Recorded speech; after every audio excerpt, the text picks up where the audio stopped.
Hello, welcome back. I'm just going to talk about tire foams today. This is the single stage foam that you're used to seeing. It comes stock in your tire, and they're fine. It's fine for just general trail truck driving and things like that.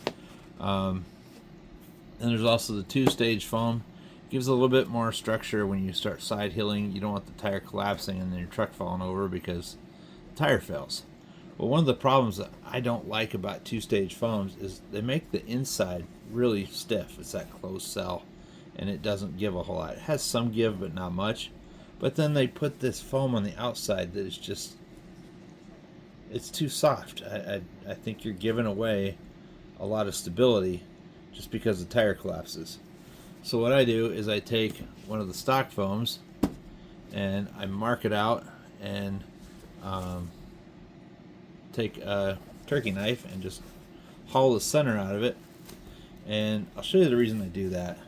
I'm going to use this Dremel tool just to show the difference in stiffness. And I know a lot of you guys will disagree with me, and that's okay.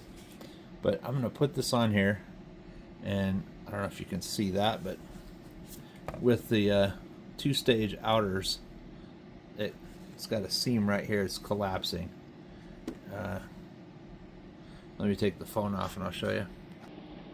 Right there, it's just, it doesn't quite have enough to hold the Dremel tool up.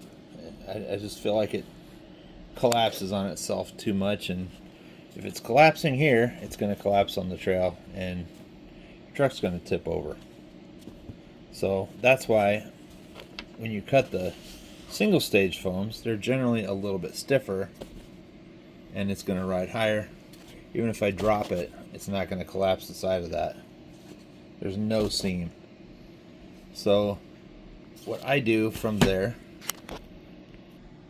is I use the stock outer foam with the foam that comes with the two-stage, and that gives the tire, it's a little narrower than the other, so you got to get it straight in there, but I cut it intentionally so that it will give it more stiffness. And I know a lot of you guys don't think that that's the way to go, but it works for my trucks, and I've got multiple comp wins to prove it, and it just works for me. If you don't like doing it, it's fine, but I thought I'd show you how I do mine.